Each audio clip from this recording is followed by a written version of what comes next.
Today on TNT Big Show, oh dear lord, Metroid Prime 4 controversy. Yawn. All today on TNT Big Show.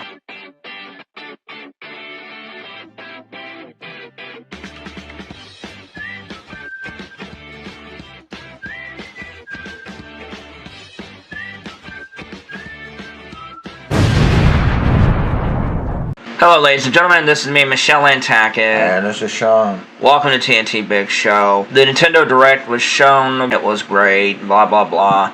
Sorry people, I'm sorry. Objectively, you're wrong. It was a great Direct. Oh, it was fantastic. Yeah. And one of the highlights was, finally, after 4 different ice ages and 10 trips by Halley's Comet, we got a release date for Metroid Prime 4. 4, yes. Coming out December 4th, 2025.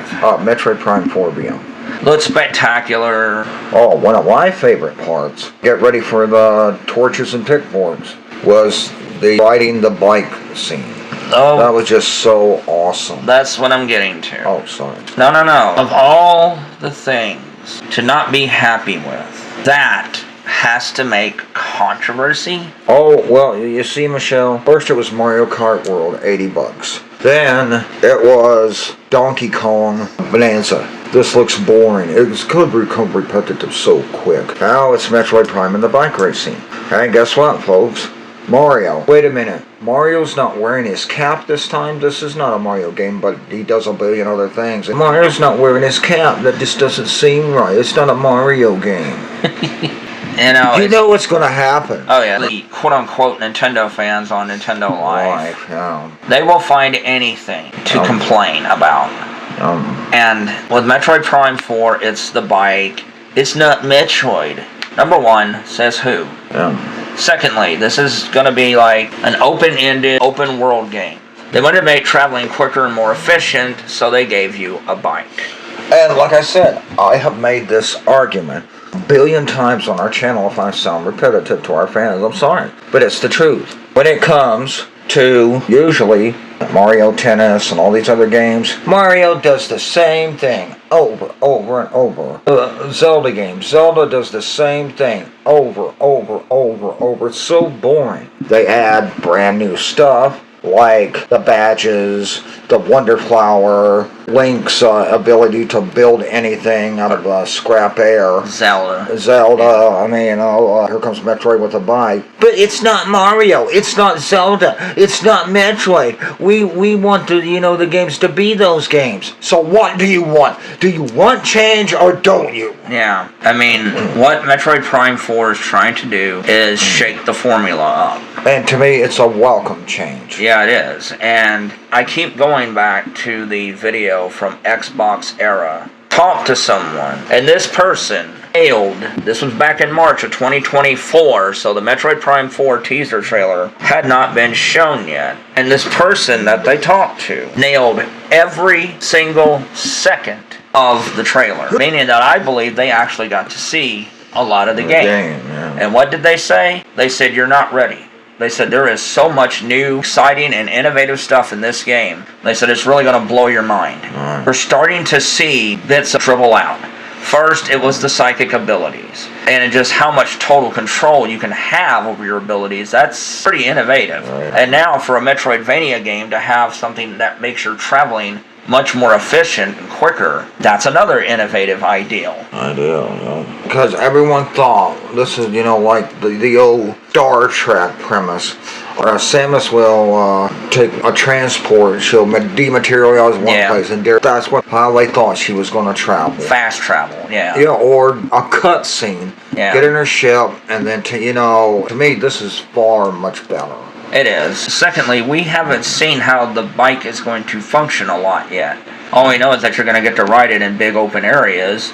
Well, and it's going to be kind of like what I'm excited about. It's like a spaceship shooter level. You get to shoot and destroy enemies. It's not like you're not doing anything. Alright, if you're worried about the isolation and stuff, well, just look at the past trailer when Samus was on Veros. It looked very isolated and alone. And it's still got that in there, but what's wrong with throwing a little kink in the formula once in a while?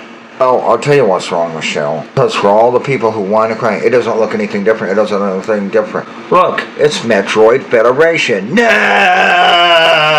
You're not allowed. See, they want different, but when they actually get different, they don't want it. Yeah, I agree with a lot of people. If Nintendo had done it right, they could have introduced Metroid Prime Federation Force the right way. Yeah. You know, if they said, hey, we're hearing about a new Metroid game, news of that will come soon, but until then, maybe you'll enjoy this spin-off. And I think it would have went down a lot smoother.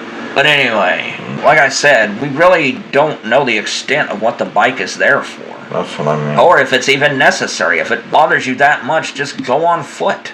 But that may take forever to get to the end. Yeah. I'm just saying, though, that we don't know what is really purpose of the bike is going to be. Like I said, make up your mind. Do you want something different or not? So, I mean, you can't have it both ways. Yeah, because honestly, it's getting old. Yep. Some of you complain so much about this quote-unquote new formula of Zelda, which when you think about it, it's not. It's actually the original formula. The only difference is that there's not as many dungeons, you know. Yeah. But in the original Zelda, what was one of the things that people loved about it? You could just go anywhere. Anywhere, yeah. And that's what Tears of the Kingdom and Breath of the Wild wanted to give you, was this absolute freedom that the original gave you. Yeah, because of Ocarina of Time, your movement was very limited. Yeah. You had a certain linear path you had to go down. Right, most of the time, yeah. And I was just sitting there like, it didn't bother me, you know. But some fans over the years complained that Zelda was getting too formulaic, too restrictive, and too linear.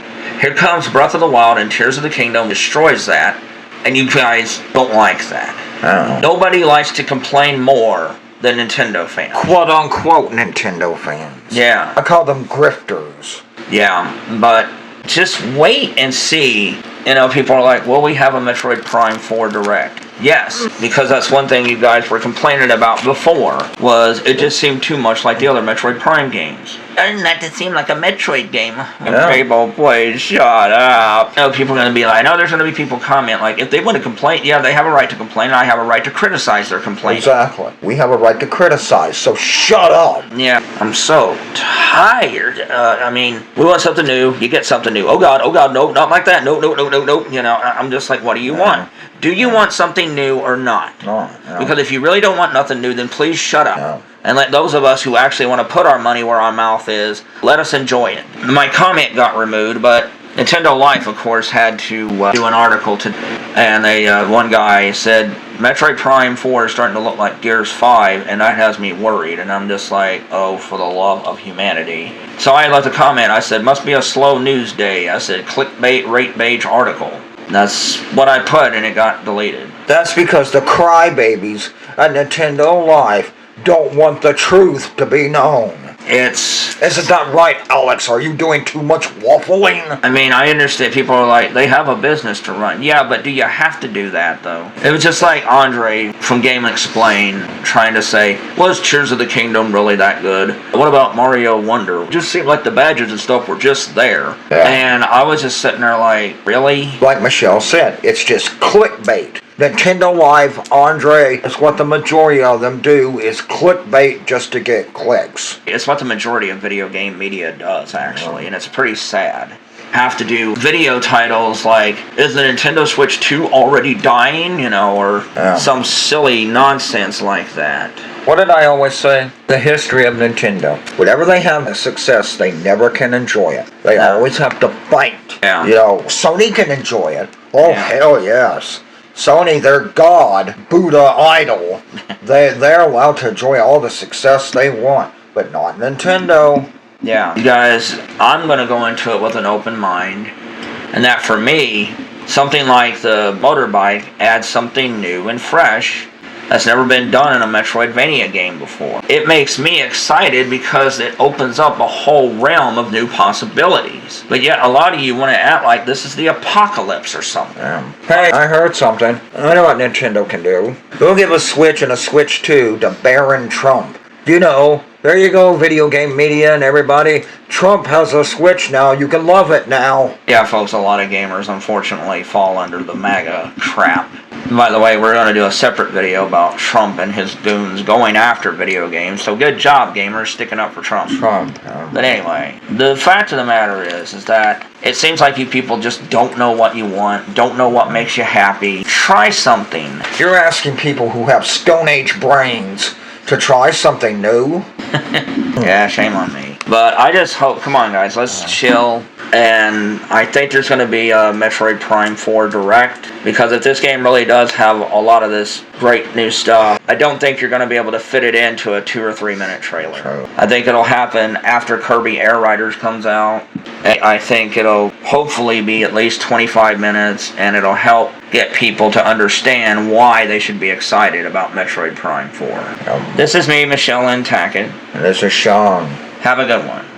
Thank you for staying to the end of the video and watching it. If you like all of our videos, don't you join our other social medias like TikTok, Discord, Reddit, Instagram, Thread, X, and our WordPress blog. You can also support us by joining Patreon for as little as $1 a month, where you will get exclusive content, uncut videos, behind the scenes, watch that trailer, Jack's joke of the week, and my sports input. If you join the $25 tier, I will send you an autographed copy of The Buzzies for free. If you love horror movies and independent content, we're a great place to come and visit, because we love supporting other independent creators and stuff. When you support us, you're supporting people who do all of this by ourselves. Me, Michelle, I'm the editor, I'm the director of the videos, I'm the producer, Sean's the executive producer and content creator. So thank you everybody, and please look into supporting our Patreon, as it really does help out. Just $1 a month. Thank you, and have a wonderful day.